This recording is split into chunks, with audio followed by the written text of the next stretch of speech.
Hey, hey.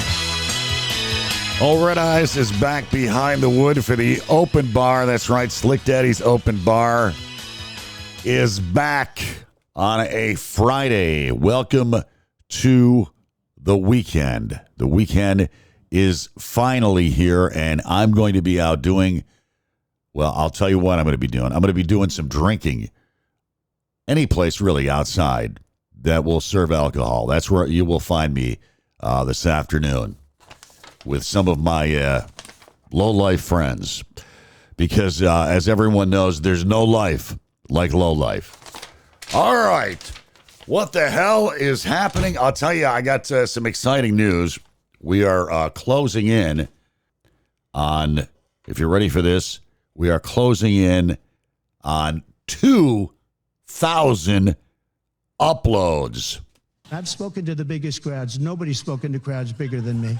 Oh, really, Donnie? Well, hey, blow it out your ass, pal. We're getting there. We're getting there. And, of course, I want to remind you to share Slick's Open Bar podcast with all your friends, even your friends that you're not fuzzy and warm about, that may be fuzzy and warm about me, because, listen, we're not going to let the corporate pigs separate us. I mean, if you think you can just fire the Slick one for a stupid Facebook meme and then I'm just going to go away, you are sadly mistaken. You will always find me here. We are on Podbean, and of course we are on Spotify. We are all over the place, and we're going to continue to keep getting on different streaming devices as well, just to piss off the man. Huh? Well, what's going on with the Buffalo Bills? Jesus, Matt Milano, can he buy a break? This poor bastard. Last year he missed 12 games, had a broken leg, and now in practice the other day he tears his bicep. So they're saying it's a 6-month injury. He'll be out for probably the year. I mean, there's a chance, an outside chance he could come back in December for the playoffs, but you got to wonder if he's going to go down like Tre'Davious White, where next year the Bills will come to him and say, hey, man, you got to take a pay cut or you're out of here. I mean, arguably, the best player we have on defense is Matt Milano, but the poor guy, he just can't seem to stay healthy, can't stay on the field. So it looks like it's up to second-year player Dorian Williams, our third-round pick last year, or they could play a more dime as well, and move, what's his face, the safety, move him up into the linebacker position.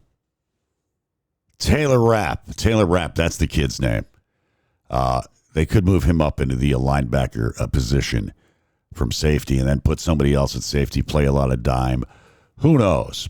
I can't do it. Listen, they're going to have to find somebody. They're going to have to find an answer for this strategically. We don't need this kind of bad news.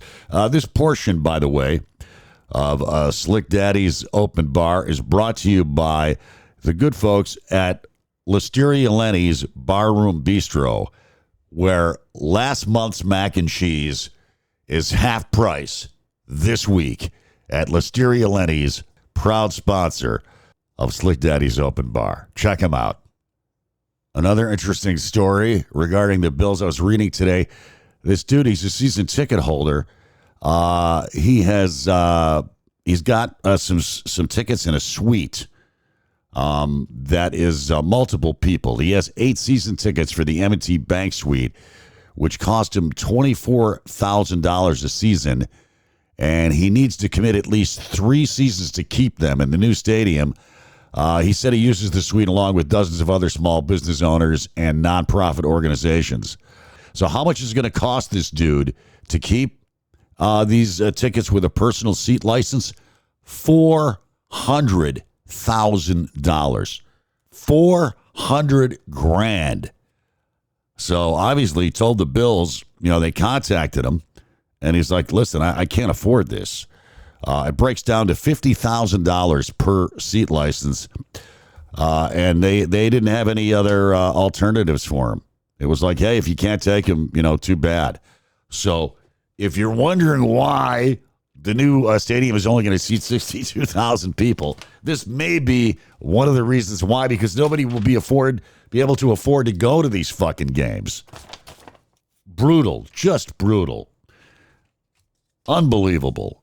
I mean, Buffalo is one of the smallest markets. Next to Green Bay, I believe we're the second smallest market. And we are not like, these rates are like what they have in Los Angeles and Las Vegas. So, I mean, who the hell is going to come up with this money in Western New York for these seat licenses? It remains to be seen. But, I mean, that is just outrageous. They keep this shit up and they'll have AI people in the audience, right? They'll have like robots sitting in there, or they'll have fake sound effects for touchdowns. There'll be all these applause, and they just won't show. The cameras will just focus on the field. I wonder how much a seat license is for like your crappy seats, like in the end zone. 50,000 a seat license for tickets in a suite. So you figure for end zone, they got to be at least 10 grand. You would guess, maybe more. It's just greed. Gordon Gekko was wrong. Greed is not good. It is not good. And the Bills have also thrown in their hat in the ring to host the NFL draft in 2029, I believe it is, 2028, something like that. Of course, last year in Detroit, they broke the attendance record. They had 700,000 people in the Motor City for the NFL draft, which generated millions of dollars for Detroit, and they will hope that it would do the same thing here. We could definitely use the infusion of cash. So that would definitely be cool to host an NFL draft. Oh, and I got to put a shout out to whoever the awesome person is that put the slick on the side of their equipment truck. I'm seeing it at all the concerts. Somebody took a picture and put it on my Facebook. It was at the Warrant concert the other night, and it was at the Turtles show, Happy Together show, at the Erie County Fair the other night as well. So it's got to be like some roadie dude, or somebody that sets up the equipment, or a stage hands truck or something, supporting the slick one. And you gotta love that. You gotta love that.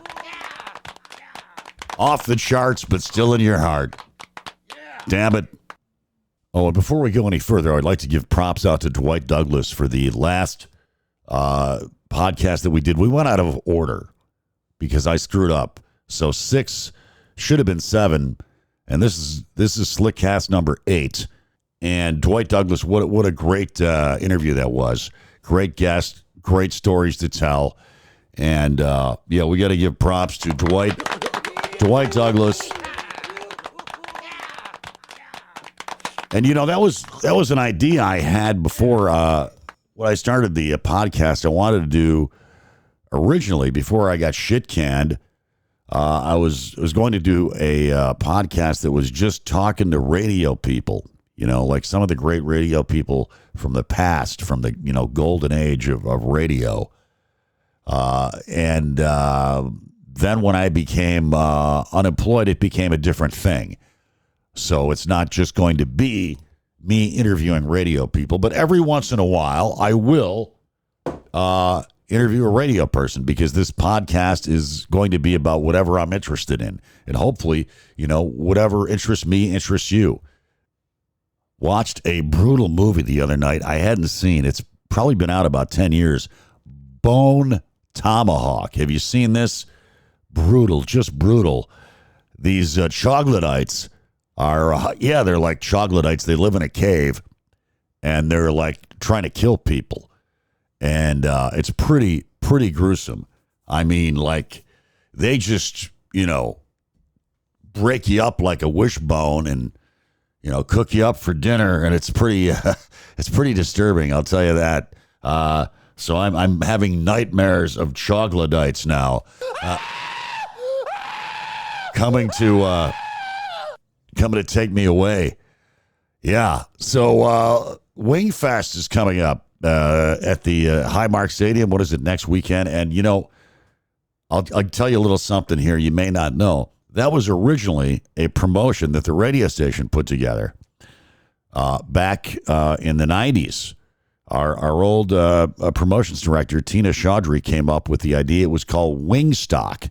And I believe Citadel owned us. Masiello was still the mayor. And maybe it was around 2000. I don't know. Yeah, it might have been early 2000s.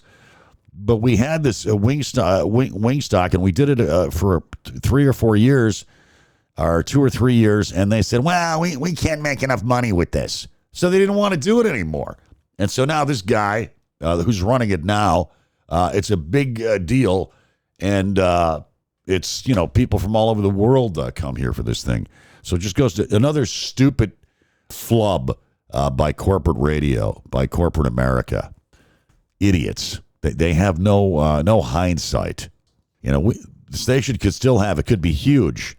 And they just gave up on it. And this guy picked up the ball and ran with it. This Wing King guy, whatever the hell his name is, I forget. But yeah, that was originally a 97 Rock promotion, Wingstock. Too bad they gave up on it. Like so many good ideas and so many good things. So what else is new? Oh, they're reporting there's a rat problem on the east side. This is news? Really? Listen, there's a rat problem everywhere in this town, and especially at 50 James E. Casey Drive. So that's all the Scruffy Old Slick Ones got for you today.